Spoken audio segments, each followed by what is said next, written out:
Hi, I'm Professor Alistair Pearce from Working with Creatives, the organisation that helps you work with your creative colleagues.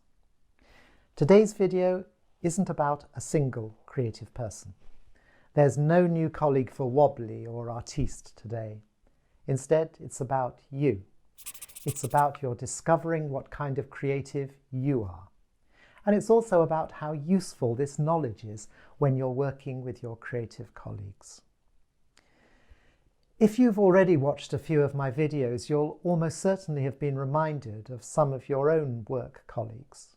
Playful, childlike rather than childish, and solo, who doesn't like teamwork, as well as wobbly, the nervous one, and artiste, who can't take criticism. And there are others too. All creative and all valuable to your company, but a bit tricky to work with from time to time. A key question: did you recognize yourself in any of them? In some of them? All of them? When making these videos, I find some of the caricatures easier to sketch than others. I was a bit puzzled by this at first, but then realized that the ones I found easier were those with whom I personally identified most closely. So Artiste was hard for me to describe, as I've never had problems accepting criticism. But I found Solo easy to draw, for I, like him, am happy to work alone. And Playful I found easy too, because I can also be a bit playful at times. Perhaps the playfulness of the Working with Creatives logo gives that game away. In fact, I reckon I'm a combination of at least 3 or 4 of my caricatures. How many did you say reminded you of you?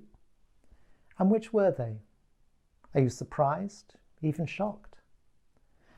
And key question number 2, has this new knowledge made you reassess what you'll like to work with as a colleague? What I'm getting at here is that it really helps to know your own creative styles if your goal is to work more happily with other creative colleagues by having understood their creative styles.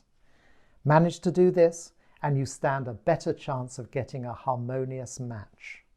Concentrate solely on your colleague whilst ignoring your creative self, and the professional relationship is more likely to be dissonant. And that's not what you want. I asked you if more than one of the video caricatures sounded a bit like you. I suppose some people might just have one creative pose, a wobbly or a monk perhaps, but I guess most creatives like you and me are a complicated mixture of several. Do you also recall that some of the videos mentioned similarities between caricatures? I said, for example, that Artiste seemed to be Wobbly's sister, and I also predicted potential conflicts. Picky and Playful was one. Their incompatible personalities are seldom going to work effectively together. Well, and this is the big idea in today's video.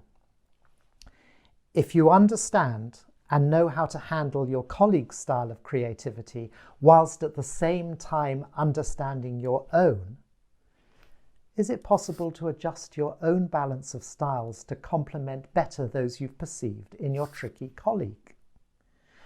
You've always found that person in product development challenging to work with. Is it the way he never does up his cuff buttons and starts every sentence with "so"?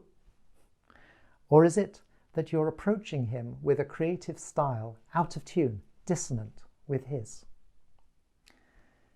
Imagine the surge of professional self-confidence you would experience if you could identify the current flavour of creativity that your colleague is exhibiting and then match it to an appropriate flavour from your own repertoire of creative behaviours. Wow, that would be impressive and very useful. But hang on, I might be getting a bit out of my depth here. For human relationships, even professional human relationships, surely don't succeed simply by consciously dialing in the correct response to the message you've just received. And to pretend that a few caricatures gives you the full range of answers is clearly simplistic. But what do you think? Do let me know. Email me. The address is on the website. So pulling back just a tad, my slightly less ambitious conclusion today, and this is one I am certain about, is that understanding your own styles of creativity is a vital component in the wider range of knowledge and sensitivities you need when working with other creative colleagues with whom you don't instinctively click. And understanding your own creativity is actually not that hard to do. You've already started by recognizing some of its elements in the video caricatures. My organization's seminars have exercises that help delegates explore their own creativity. They always go down well, exciting as well as fun, sometimes surprising though. Come along to my website at workingwithcreatives.co.uk to find out how we can help your company develop such skillful colleagues and managers of creative people.